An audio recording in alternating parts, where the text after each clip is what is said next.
Hey, what's up? My name's Samuel Lees. Right now, I am reading your comments on my YouTube channel. And you know what I'm doing? I'm responding in this video. I'm responding to your comments, your questions, your challenges. So if you are a subscriber of the channel, then comment below anything that's been bothering you, that's hindered you, that you're struggling with in the property investment space. Comment below and I'll help you fix that problem right here, right now on this week's Q&A Sunday. If you're not subscribed to the channel, subscribe, turn the notification bell on, and then comment your questions or problems below and I'll do my best to help you too.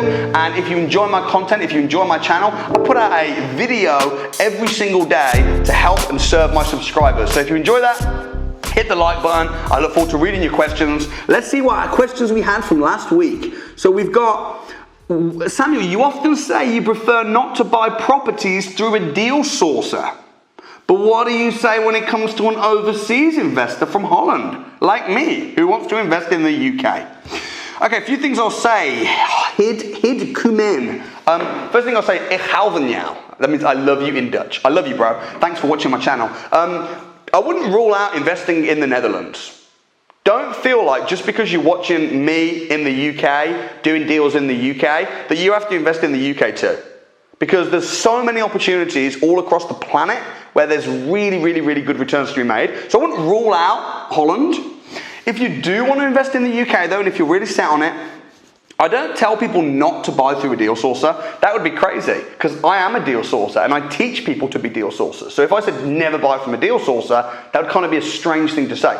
But you're right, what I do say is I say, be careful buying from a deal sourcer, because there's a lot of deal sourcers out there who will make something look better than it is. Or more importantly, there's deal sourcers out there that don't know what they're doing. And they're selling deals that aren't even good deals. So if you're paying somebody to package and sell you an investment deal, you need, as the investor, to take responsibility and to know whether it's a good deal yourself or not. So if you're living in Holland, by all means, pay a deal sourcer in England, but make sure that you are educated as to what a good deal is, so you know the right questions to ask and you can check for any flags, and put a really good power team together as well in the UK. There are people in the UK that you could work with, that could find you deals, that could manage the process, but make sure you're not just paying people blindly and being ignorant. Make sure you know what you're doing yourself so no one can pull the wool over your eyes. I hope that helps. I hope to see you do well. Next, Razvan Gabriel says, would you buy a house that's next to a railway?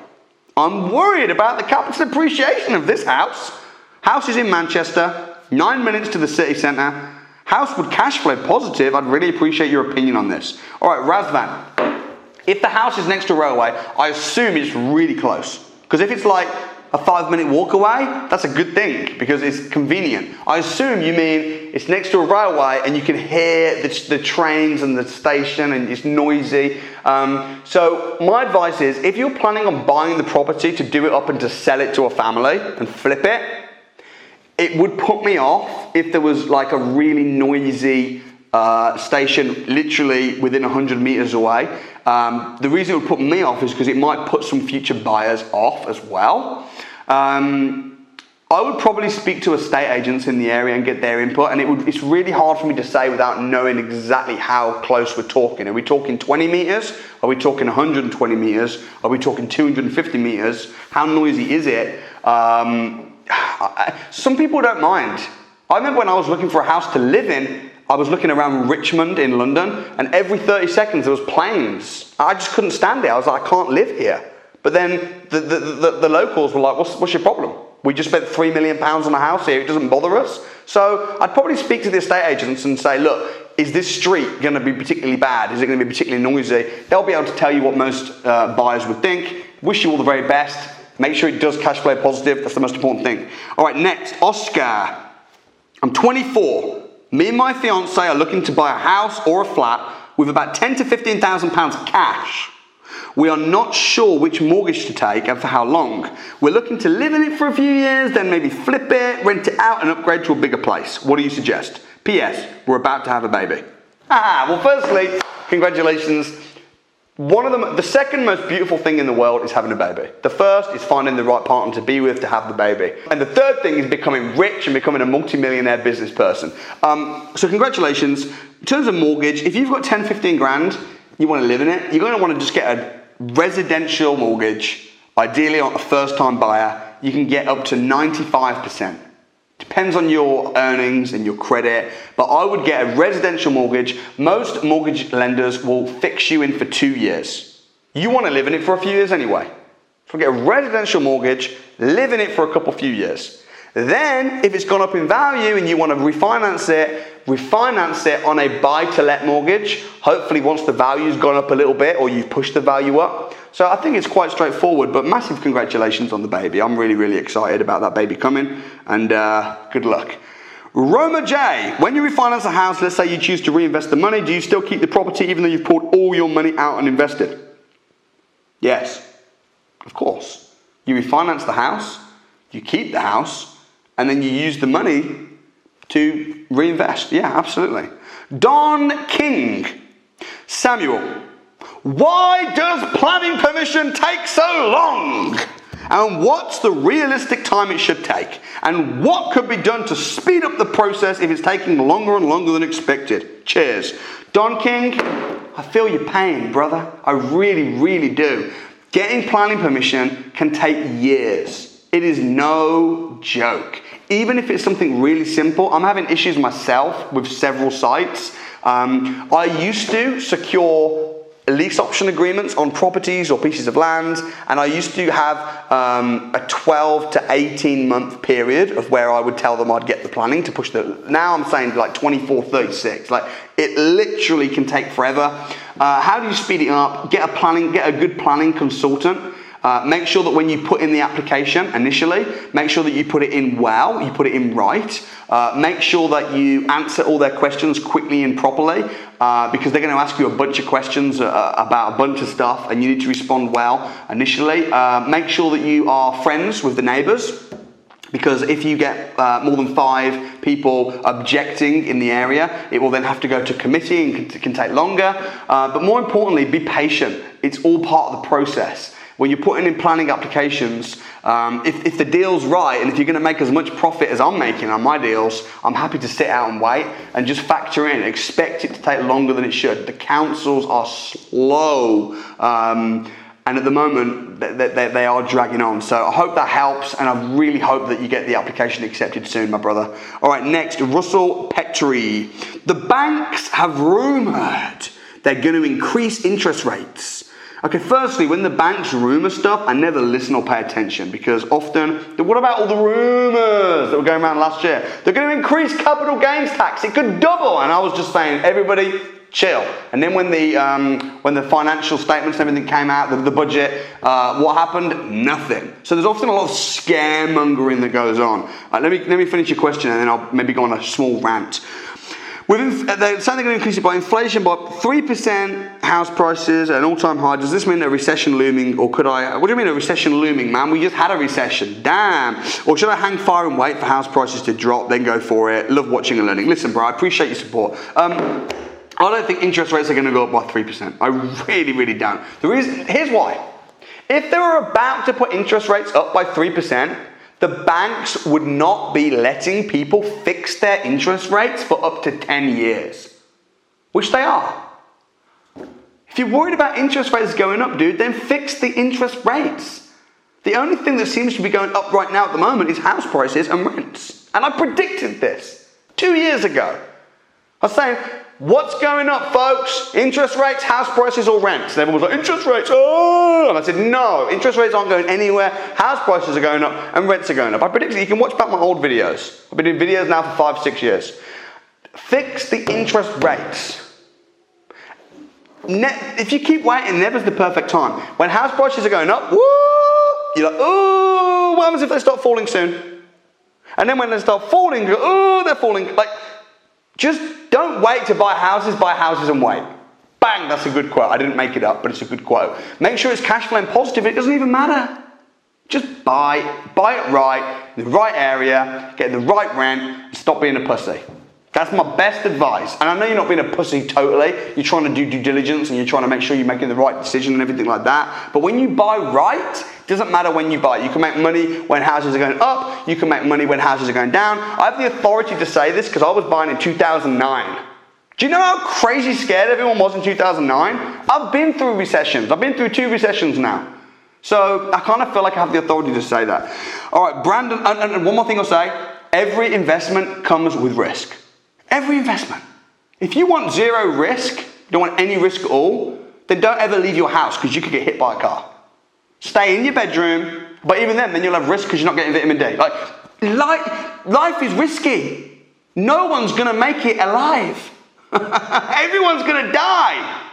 So I try and just look at the worst case scenario and the best case scenario and say, okay, I need to make an executive decision right now. You know? All right, Brandon Smith, love your videos, appreciate it. Joining your 12-hour Zoom calls, legit. Sometimes I run 12-hour Zoom calls. I'm a crazy dude. No one runs 12-hour Zoom calls apart from me.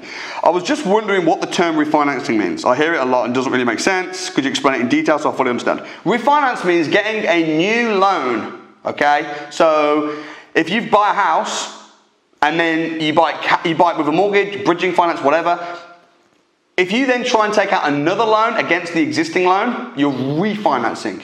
Again, getting new finance. And then the new finance will pay off the old finance. Might be a better rate, different type of loan. So what you often do is you buy a house, get a bridging loan, push the value up, and then get a new loan against the new value, and then with that new loan, pay off the bridging, and you're left with a free house. So that's usually when I use the term. I hope that makes sense. If it doesn't, comment again. Keep telling me. Keep commenting again and again till you understand. You need to understand this. Otherwise, you're not going to win, and I want to see you win. Ruben's Life. What months do you find that properties are the cheapest, and what's the best way to source them? Best way to source properties, and where are they the cheapest? I personally like buying houses best in the month of December. You know why? Because in December, everybody is chilling out and winding down for Christmas because they're all pussies. Oh, I'm getting cozy for Christmas, right? They're all getting cozy for Christmas. Meanwhile, I'm out there working. So my investors or my competition are at home with their loved ones enjoying the winter, right? In December, winding down like a pussy. What am I doing? I'm out working hard. Next, when it gets close to Christmas, sellers are scared. Because a lot of sellers, they put the house on October, November, and they're thinking, I need to sell before Christmas. They don't want this house sale to drag on into the new year. So if you start pushing in December and get people mid-December when everyone else is winding down, you should be winding up, and the sellers are getting scared because they're scared that their house sale is going to drag on to the next year. They're like, I do not want this house going on into 2022. I just want to get it off my mind. I don't want to go into a new year with this old house that I'm trying to sell. So you've got motivated sellers, wimpy ass buyers, you come in dominate. That's my best month. And what's the best way to source them? Speak to estate agents. Speak to estate agents and get in with estate agents and become friends with estate agents and know what to say to estate agents. All right, Emily Yip says, I've decided to change my strategy in deal sourcing and sell rent-to-rent deals instead of BRR. I've completed the rent-to-rent and the DSM training and I'm looking for my first deal. My question is, how do I negotiate a rent-to-rent deal before knowing what the investor's intentions are? All right, if you're doing rent-to-rent deal sourcing, be careful. It's the hardest kind of deal sourcing there is, because if you package a buy-to-let, it's really clear. The investor's just like, I know what I'm getting. If you package a BRR deal, it's quite clear, straightforward, right? Rent-to-rents. Rent-to-rent's a business. It's not a property investment. If you package a rent-to-rent, you're not packaging a property investment and selling it. You're packaging a business opportunity. If you sell a business op to someone who is not a business person, and they just think, I'm going to buy a rent-to-rent and I'm going to be financially free. They'll buy your rent-to-rent. Believe me, you'll have no problem selling it. But you'll sell it to some dum-dum that won't know how to run it because they've not been trained, they're not educated, the expectations were all wrong. They'll mess the rent-to-rent up. The keys will go back to the landlord, and then you'll be like, and then the investor will be annoyed with you. I want a refund. It didn't work. You're like, it worked. You didn't work because you messed it up. So I've seen a lot of problems with packaging and selling rent-to-rents. solution would be, if you're selling a rent to rent, make sure you're selling it to someone that's already in the business and already in the space, and they have got a business that's already doing it, and they're paying you because it's a good deal rather than paying you to just make them financially free because it's a, be careful. But man, you're an awesome person, Emily, and if you need any help, just drop me a message and I appreciate you, okay? All right, next, Kyle Miller. What would your script say to an estate agent looking for a rent-to-rent deal? My script, if I'm looking for a rent-to-rent deal, I would probably ring up. It depends. There's two ways to get a rent-to-rent deal from an agent. Number one is to ring up about a specific property. Number two is to just go into the estate agents in person and pitch them on your concept. If I'm ringing up about a particular property, I'll just ring about the particular property and I'll just say, hey, I'm not going to be living in the house myself. It's going to be a company let, but I'm really interested. When could I look round? That's it. I'm just telling them it's a company let. I'm not making a big deal about it. And I'm booking a viewing, and then on the viewing, I'll pitch them on the concept. If I'm walking in to pitch them on the concept, I'm going to go in with confidence, and I'm going to say to them, hey, I'm looking to talk to the person in charge of lettings. I'm going to sit down, and I'm just going to literally put my cards on the table. Hey, I'm looking for landlords. I'm looking to rent on a long-term basis. It'll be a company let, and I'll be putting people on short stays. Is that a concept that you're familiar with? Excellent. Have you got any landlords that are looking for a long-term let? I'd love to work together. Confidence. Confidence is key. All right, Alan Partridge. When you say property millionaire, do you mean someone who has a property worth £1 million, even if it has a mortgage, which has 75% left on the total price? So really the person is only worth 250,000, not £1 million. Alan, correct. So a property millionaire is not necessarily a millionaire. A millionaire, if you're a millionaire, like I'm a millionaire, okay? A millionaire means my net worth after all my expenses, all my debts, my profit that I'm worth is £1 million or more. I'm a millionaire. A property millionaire means you have a portfolio of properties and the properties are valued at £1 million or more. Now you might have lots of mortgages, so your net worth might be less than £1 million, but in a way, it's kind of just a definition which you can put your own. Most people that say that they're property millionaires may not be millionaires, but if you are a property millionaire and you'd be comfortable just saying, I got a net worth of 250, just say you got a net worth of 250. It's whatever really, but yeah, property millionaire is not necessarily a millionaire. Hope that makes sense. I am both. I'm a property millionaire, I'm a millionaire, and I'm a multi-millionaire, cash. So, I mean, I don't know if you're just kind of like curious, if you're wondering about me or whatever, but I hope that makes sense. Peace out, my brother. All right, R. Mendola. Loving getting through these questions. If I answer a question and there's an offshoot to a question, you're like, that makes me wonder about this. Just go ahead and comment, okay? The more questions I get, the better, the more excited I get. R. Mendola says, I like you very much. However, I think that you didn't answer a question with an honest heart. Ooh, it sounds like a critique. Let's see what you got to say. You sell your courses at over £12,000 each. You would only have to sell 86 courses to make a total of £1,032,000. You've sold hundreds, if not thousands. Forget property, lol, train me how to be a mentor. Is this a serious question? Okay, I'll answer your question. Firstly, forget property, teach me how to be a mentor. Property is way more profitable than being a trainer or a mentor. Like, way more. If you go on the Sunday Times rich list and you look at all the millionaires, all the multi-millionaires, how many of them are property trainers? None! I don't see any of them being property trainers. They are all in property. They either made their money in property or they made it in business and now they're investing in property. So I don't think if you want to be a multi-millionaire, I don't think being a trainer is the way to go about it. In terms of me, myself, I didn't start training. I never ran a training company until I was already a millionaire. Not a property millionaire, a cash millionaire, which I did through packaging and selling deals, through buying and refinancing properties, which I've done for many years. So that's kind of like my answer. In terms of you doing the numbers, you only do just like, you sell your courses at over £12,000. No, that's not really true. My courses are, my advanced courses are $995 and the in-person versions are $1,995. If you do all of my courses together and you join the full academy, then that is £12,000, but that isn't profit. I mean, if someone joins the academy, I've then got to spend an entire year looking after them, mentoring them, I take them out for dinners, I have a lot of staff, hotels. That's not profit. So I don't know if, I mean, listen, I think it sounds to me like you probably just need to focus on property for a bit. Also, I really believe it's unethical to teach property unless you've been in it for 5 years. If you haven't done it successfully yourself, you shouldn't be teaching it. So if you want to become a mentor to become rich, you have a wrong heart. I mean, I started my training company. I was training for 4 years before for the first 4 years, every year my training company made a loss. So anyone that gets into being a mentor or whatever for the money is in it for the wrong reasons anyway. If you happen to make money because you're really good at it, but the reason is mission and helping people, then cool. But anyway, I can speak all day about that. I hope that helps though, Art Mendola, and I hope that you've changed your mind about wanting to be a mentor and wanting to be in property instead, because property is where it's at. All right, last question. Samuel, this is from Mega Man. Samuel, what happens if there's a market crash and prices go down and you have negative equity on your portfolio? I don't care. I really don't give a monkeys, because if the market crashes and my properties go down and I'm in negative equity, I'm not planning on selling those houses anyway.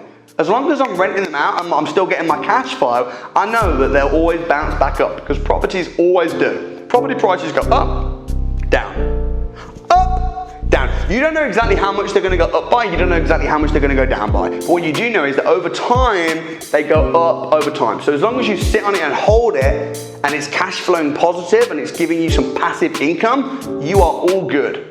I hope that helps. Guys, I hope you found this video helpful. If you did, hit the like button. I'd love to read your comments. Bang them below, and I'll see you guys next time. Peace.